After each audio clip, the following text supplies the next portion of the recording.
আবহাওয়ার বদল হতে শুরু করেছে খুব দ্রুত। উত্তরে হাওয়া বইতে শুরু করেছে, কলকাতায় পারদ নেমেছে 20 ডিগ্রিতে। কথা বলবো, ব্রতদীপ ভট্টাচার্য রয়েছেন আমাদের সঙ্গে টেলিফোন লাইনে। ব্রতদীপ, কেমন কাটবে উইকেন্ড? ক্যান্সারে নেই আর ভয়, NCRI এ হবে এর জয়। আপনাদের ভরসা নেতাজি সুভাষচন্দ্র বোস ক্যান্সার হসপিটাল। দেখো, গতকাল থেকেই কিন্তু একটা আভাস পাওয়া গিয়েছিল যে একটু মনোরম আবহাওয়া হতে চলেছে, এবং আজকে সকাল থেকে কিন্তু সেটা দেখা গেল। আবহাওয়া দপ্তর সূত্রে খবর যে আজকে কলকাতায় তাপমাত্রা 20 ডিগ্রি সেলসিয়াসে নেমেছে, এবং সেটা আগামী কয়েকদিনে সেটা আরো 2 থেকে 4 ডিগ্রি পর্যন্ত নামতে পারে। স্বাভাবিকভাবেই আজকে বিকেল থেকেই কিন্তু একটা মনোরম আবহাওয়া থাকবে, এবং উইকেন্ডটা সেখানে একটা শীতের হালকা আমেজ কিন্তু শহরবাসী পাবে। এবং শুধু শহরবাসী নয়, দক্ষিণবঙ্গ এমনকি গোটা রাজ্য জুড়েই কিন্তু এই শীতের হালকা আমেজ থাকবে। সকালের দিকটায় কুয়াশায় ঢাকা থাকবে অধিকাংশ জেলাগুলি, কিন্তু পার্বত্য অঞ্চলে হালকা থেকে মাঝারি বৃষ্টির একটা সম্ভাবনা রয়েছে। কিন্তু সেটা বাদ দিয়ে কিন্তু গোটা রাজ্য জুড়েই একটা মনোরম আবহাওয়া, এবং সেটা আগামী কয়েকদিন চলবে। এবং আগামী কয়েকদিনে দক্ষিণবঙ্গে বৃষ্টির কোনো সম্ভাবনা নেই। তবে নভেম্বরের শেষ পর্যন্ত এখনো অব্দি যে পূর্বাভাস আছে, জাঁকিয়ে শীত পড়ার তেমন কিন্তু সম্ভাবনা নেই। কিন্তু এই আবহাওয়া অর্থাৎ আর্দ্রতা জড়িত যে অস্বস্তি নেই এবং একটা হালকা হিমেল বাতাস, সেটা কিন্তু অনুভব করবে রাজ্যবাসী। কুস্মিতা, ধন্যবাদ। ট্যাব কেলেঙ্কারি ইতিমধ্যেই ছড়িয়েছে উত্তরবঙ্গ থেকে দক্ষিণবঙ্গ পর্যন্ত, কিন্তু কি ছিল মোডাস অপারেন্ডি? ট্যাব কেলেঙ্কারির এপিসেন্টার উত্তর দিনাজপুরের চোপড়া। এই জালিয়াতি পরিচালিত হয়েছে এবং নিয়ন্ত্রিত হয়েছে একেবারে সেন্ট্রালি। বিকাশ ভবনে তথ্য যাচাই করে এমনটাই মনে করছে লালবাজার। সাইবার বিশেষজ্ঞদের নিয়ে ইতিমধ্যেই শিক্ষা দপ্তরের আধিকারিকদের সঙ্গে কথা বলেছে পুলিশ।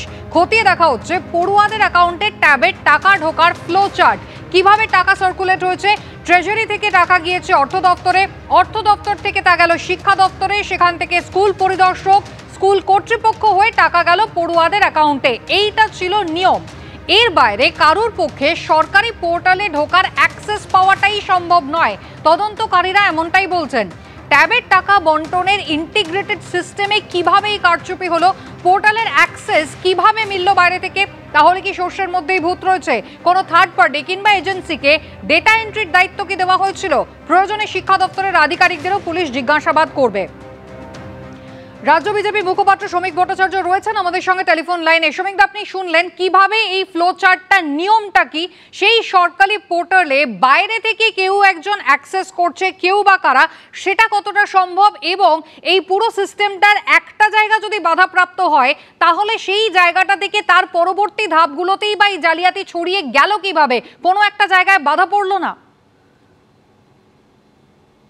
দেখুন, সর্ষের ভিতরে ভূত নয়, সর্ষেটাই ভূত। আরেকটি প্রাতিষ্ঠানিক দুর্নীতি, নিয়ন্ত্রিত দুর্নীতি, একটা পকেট থেকে জেনারেট করা দুর্নীতি। শিক্ষা পোর্টালের এরকম করুণ অবস্থা হলো কি করে? যে কেউ তাকে হ্যাক করে ফেলতে পারছে। ধরা পড়ছে কারা? ওখানেও তৃণমূলের যোগাযোগ। মালদায় যে শিক্ষক ধরা পড়েছেন, উনি তৃণমূল কংগ্রেসের চিহ্নিত এবং প্রতিষ্ঠিত নেতা। তৃণমূল কংগ্রেসের একজন নেতার ছেলে এর মধ্যে ধরা পড়েছিল। তো তৃণমূল থাকবে, দুর্নীতি থাকবে না, ফুল থাকবে, তার গন্ধ থাকবে না, এটা তো হতে পারে না। সুতরাং তৃণমূল মিড ডে মিলের চাল খেয়েছে, রেশনের ডাল খেয়েছে, চাকরি প্রার্থীদের চাকরিগুলো খেয়ে নিয়েছে, বোল্ডার খেয়েছে, কয়লা খেয়েছে, বালি খেয়েছে, জঙ্গলের কাঠ খেয়েছে, শেষ পর্যন্ত ট্যাবও খেয়ে হজম করে নিল। এটা দুর্ভাগ্য। যতদিন এরা থাকবে এগুলো চলবে। শ্রমিকদা, ধন্যবাদ। সাইবার বিশেষজ্ঞদের নিয়ে ইতিমধ্যেই কিন্তু শিক্ষা দপ্তরের আধিকারিকদের সঙ্গে পুলিশ কথা বলছে। সজল ঘোষ এই মুহূর্তে আমাদের সঙ্গে রয়েছেন টেলিফোন লাইনে। সজল বাবুর সঙ্গে কথা বলবো, কিন্তু ফ্লো চার্টটা একবার আপনাদের দেখিয়ে দিই। ট্রেজারি থেকে অর্থ যেটা বরাদ্দ হয়েছিল সেটা অর্থ দপ্তরে গিয়েছে, সেখান থেকে শিক্ষা দপ্তর, স্কুল পরিদর্শক এবং স্কুল কর্তৃপক্ষ হয়ে টাকা পড়ুয়াদের অ্যাকাউন্টে যাওয়ার কথা। এর বাইরে কারুর পক্ষে কি সরকারি পোর্টালে ঢোকার অ্যাক্সেস পাওয়া সম্ভব? প্রশ্ন এটাই যে কিভাবে সম্ভব। আদৌ নয়, তাহলে কি গোটা ইন্টিগ্রেটেড সিস্টেমটার মধ্যে কারচুপি হয়েছে? বাইরে থেকে অ্যাক্সেস কিভাবে মিলেছে, নাকি সোর্সের মধ্যেই ভূত রয়েছে? সজল ঘোষ রয়েছেন টেলিফোন লাইনে, কি বলবেন সজল বাবু? আমি শ্রমিকদারটা শুনছিলাম, শ্রমিকদা বলতে ভুলে গেছেন যেগুলো, সেগুলো মনে করিয়ে দিই। হ্যাঁ, এরা হাতির দাঁতও চুরি করে, হ্যাঁ এরা ম্যানগ্রোভও চুরি করে, এরা ব্যালট পেপারও খায়, এরা ট্যাবও খায়। প্রশ্ন হচ্ছে, যারা রেশনের চাল চুরি করে, যারা মিড ডে মিল চুরি করে, যারা আপনার আবাস চুরি করে, যারা মা ক্যান্টিনের টাকা চুরি করে, তারা ট্যাবের টাকা ছেড়ে দেবে? এটা দেখার মতন বিষয়। এখানে এই বিষয়টা একটু অন্যরকম। সেটা হচ্ছে এরা অত্যন্ত সাইন্টিফিক পদ্ধতিতে এগিয়েছে। মানে ভাইপো যেরকম কর্পোরেট স্টাইলে দল করতে চান, সেই চুরিটাও কিন্তু অর্গানাইজড হয়েছে। এতে বোঝা যাচ্ছে যে তৃণমূল অন্তত আইটিতে ভালো করে এগোচ্ছে। ধন্যবাদ আমাদের সঙ্গে কথা বলার জন্য। ট্যাব কেলেঙ্কারির এপিসেন্টার উত্তর দিনাজপুরের চোপড়া, এমনটাই কিন্তু পুলিশ জানিয়েছে। জালিয়াতি পরিচালিত এবং নিয়ন্ত্রিত হয়েছে কেন্দ্রীয়ভাবে। বিকাশ ভবনে তথ্য যাচাই করে লালবাজার, এমনটাই মনে করছে। সাইবার বিশেষজ্ঞদের নিয়ে শিক্ষা দপ্তরের আধিকারিকদের সঙ্গে পুলিশ কথা বলেছে। খতিয়ে দেখা হচ্ছে পড়ুয়াদের অ্যাকাউন্টে ট্যাবের টাকা ঢোকার ফ্লো চার্ট।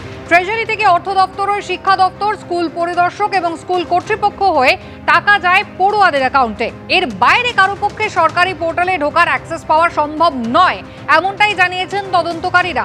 ট্যাবের টাকা বন্টনের ইন্টিগ্রেটেড সিস্টেমে কিভাবে কারচুপি হলো, কিভাবে মিলল সরকারি পোর্টালের অ্যাক্সেস? তাহলে কি সোর্সের মধ্যেই ভূত রয়েছে? কোনো থার্ড পার্টি কিংবা এজেন্সিকে কি তাহলে ডেটা এন্ট্রির দায়িত্ব দেওয়া হয়েছিল? ইতিমধ্যেই জিজ্ঞাসাবাদ করা হবে শিক্ষা দপ্তরের আধিকারিকদের, যদি প্রয়োজন পড়ে, এমনটাই পুলিশ সূত্রে খবর।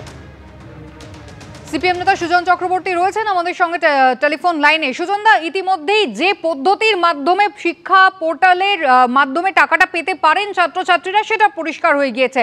তাহলে বাইরে থেকে ইন্টিগ্রেটেড সিস্টেমটা কি কেউ হ্যাক করলো? মানে এক্ষেত্রে কি একেবারেই বহিরাগতের হানা, নাকি এর পিছনে অন্য কিছু থাকতে পারে, শাসক দলের ইনভলভমেন্ট থাকতে পারে বলে আপনার অনুমান? লালবাজার তো কিছু ইতিমধ্যে খোঁজ খবর নিয়েছে, আর এটা সবাই বুঝতে পারছেন যে পশ্চিমবাংলাতে ব্যতিক্রমী কোনো ঘটনা, কোনো একজন স্কুলের মাস্টারমশাই ভুল করেছে, তাহলে একটা স্কুলে ভুল হতে পারে, অবশ্য হয় না তো, একটা জেলায় হতে পারে, সব জেলায় তো হয় না। এপিসেন্টার ওরা আপাতত মনে করছে উত্তর দিনাজপুর, কিন্তু এটা জাল বিস্তৃত আছে গোটা রাজ্যে এবং সে কেন্দ্রীয় ভাবে। শিক্ষা দপ্তর বাদ দিয়ে কিছু হয় কি? আধিকারিকরা কিচ্ছু জানে না। আধিকারিকদের মাথায় যারা আছে মন্ত্রিমণ্ডলী, তারা কেউ কিছু জানে না। সর্বোচ্চ শুধু হ্যাক হয়ে গেল, টাকার ভাগটাই বা কোথায় গেল? এতদিন ধরে কেন টের পাওয়া গেল না? হঠাৎ এখন সব হয়ে যাচ্ছে কেন?